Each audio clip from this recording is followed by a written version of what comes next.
Hello everybody, Teagan here with High Point. Thank you so much for tuning in to tonight's episode of What is in the Night Sky this month. Tonight I'm going to be taking you through a tour of the beautiful night sky in the month of June. We're going to be visiting several deep sky objects like galaxies and star clusters, and we're going to see what the moon and the planets are up to this month. So as always, let's buckle in and see what's really out there.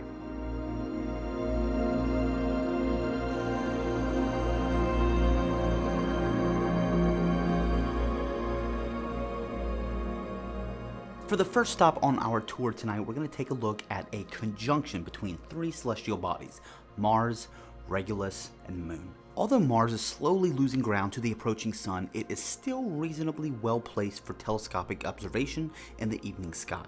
As for the conjunction, you'll find the crescent moon beside Regulus on the 1st, but keep your eye on Mars. From the 5th to the 27th, the planet and the star will be within the same 10 by 50 binocular field of view. The pair will be closest on the 16th and 17th, when just 0.8 degrees will separate them. Besides being a great photo op, it gives visual observers an opportunity to appreciate the color contrast. Mars will appear a coppery red, while Regulus will twinkle with a white light.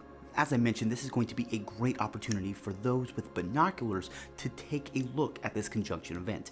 Once the moon or Regulus gets close to Mars, then you may be able to bring out your telescope and view the conjunction at a higher magnification.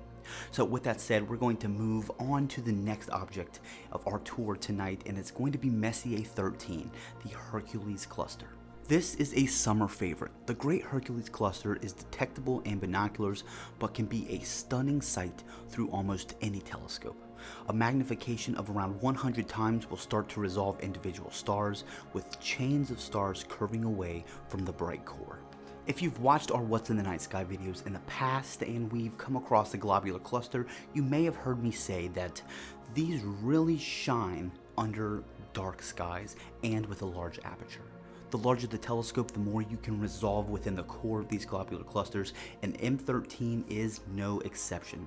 This is one of the greatest star clusters in the night sky to observe with a large telescope. Now, we're going to remain outside the realms of our solar system and actually outside the realms of our own galaxy, and we're going to head towards Messier 102, the Spindle Galaxy. Galaxy season may be all but over, but there are a few still to be seen.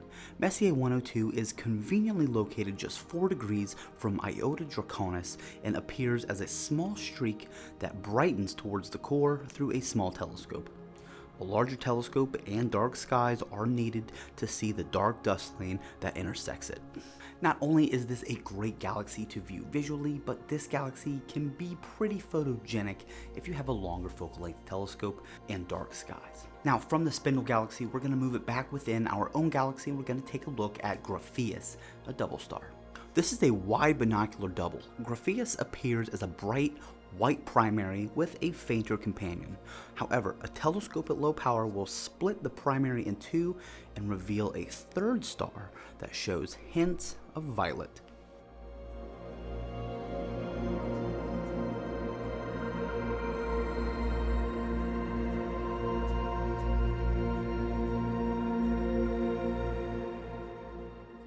The next and last deep sky object that we're going to visit before we bring it back to our solar system is the Beehive Cluster.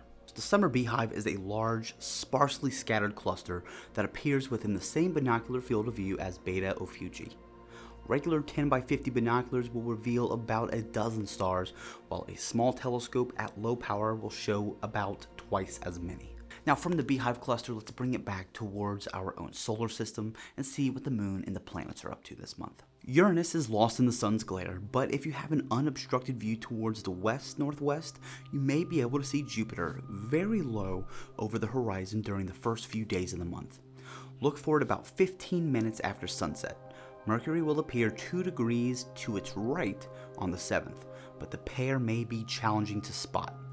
Mercury then climbs further from the sun and will be an easy target during the last 10 days of the month, and a crescent moon will be nearby on the 26th. Mars is visible in the west 2 to 3 hours after sunset, while Saturn and Neptune rise in the early hours of the morning and are observable telescopically from the second half of the month.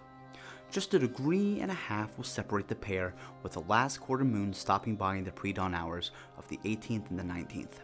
Venus is now a conspicuous sight in the east for early risers, with a waning crescent moon some way to its left in the pre-dawn twilight on the 22nd. Lastly, June's strawberry full moon occurs in Ophiuchus in the early hours of the 11th and a new moon happening on the 25th. Alright, so that is it for our tour of the night sky in the month of June. We thank you so much for tuning in. If you have any questions, let us know in the comments below. And if you've ever viewed or even photographed any of these objects that we've mentioned tonight, let us know as well. Maybe what equipment you were using, were you under dark skies? We'd love to hear from you.